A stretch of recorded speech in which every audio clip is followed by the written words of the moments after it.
Hello, good morning my friends. ఈరోజు ఒక మంచి విషయం అండి. నిన్న నేను ఆఫీస్ నుంచి వస్తున్నాను. పాపం ఒక మిత్రుడు రెండు కళ్ళు లేవండి.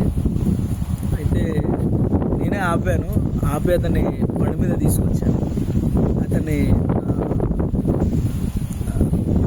ఉప్పల్ దగ్గర ఆగాడు. ఆపి నేను అతన్ని దింపాను. అర్జెంట్ అతను హాస్పిటల్కి వెళ్ళేది ఉంది అని అన్నాడండి. అయితే తీసుకొచ్చి దింపాను.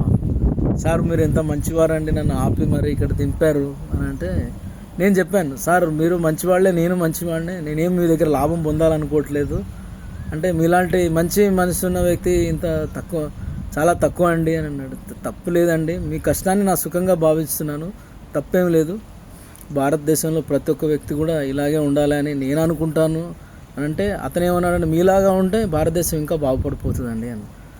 ఇంకో విషయం ఏంటంటే అతనికి రెండు కళ్ళు లేవండి. అయితే నేను అడిగాను, బాబు ఇట్లా ఏమైంది, పుట్టుక నుంచి వచ్చిన లేదండి, రెటీనా ప్రాబ్లం ఉందండి, చాలా బాధగా అనిపించిందండి అని అన్నాడు. అంటే రీసెంట్గా ఒక 2 years బ్యాకే కళ్ళు మొత్తానికి పోవడం జరుగుతుంది. మళ్ళీ ఫ్యూచర్లో వస్తాయి అని కూడా అడగలేదు. ఆ మాట అతన్ని అడిగితే మళ్ళీ అతను బాధపడతాడు, రావు అని అంటే కూడా బాధపడతాడు. ఇక అడగలేదు నేను అతన్ని. సరేలే అని, ఫ్యూచర్లో ఎటువంటిది ఏదైనా ఉన్నా చెప్పండి అంటే ఆ వ్యక్తి ఏమన్నాడంటే, కూర్చొని బండి మీద ఏమన్నాడంటే, సార్ మాలాంటి వ్యక్తులకి మీలాంటి వ్యక్తులు మంచి హ్యాపీగా నాకు లిఫ్ట్ ఇచ్చారు, చాలా సంతోషం ఉంది. ఇంకో విషయం ఏంటంటే ప్రతి ఒక్క వ్యక్తి కూడా నేత్రదానం చేయాలండి.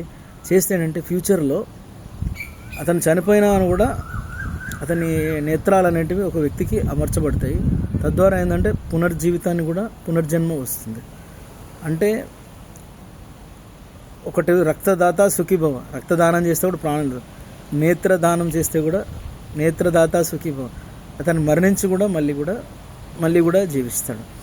అతను చెప్పడం ఏంటంటే, ఇలా చేయడం వల్ల ఏంటంటే ఆప్టికల్ నర్వ్ ఉంటుంది లోపల మన కళ్ళు ఉంటాయి కదా, కన్ను లోపల కూడా కొన్ని భాగాలు ఉంటాయి నర్వ్స్.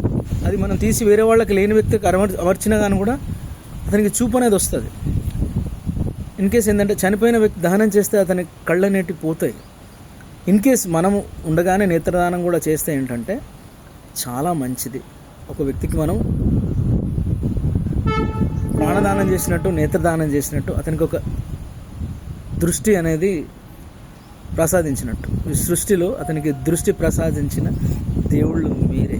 కాబట్టి రక్తదాత సుఖీభవ, ప్రాణదాత సుఖీభవ, నేత్రదాత సుఖీభవ. కాబట్టి మీరు కూడా ప్రతి ఒక్కరూ కూడా నేత్రదానం చేయండి. నేను కూడా చేశాను, మీరు కూడా చేయొచ్చు, తప్పేమీ లేదు.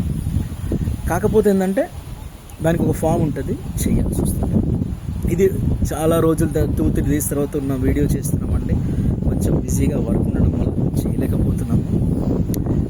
ఇంకో విషయం ఏంటంటే ఇది ఈరోజు చేస్తున్న వీడియో, ఇది 2-3 days గ్యాప్ వచ్చింది. థ్యాంక్ యూ అండి. May God all bless you with good health, wealth and happiness. సదా మీ సేవలో మీ శివకుమార్. థ్యాంక్ యూ అండి.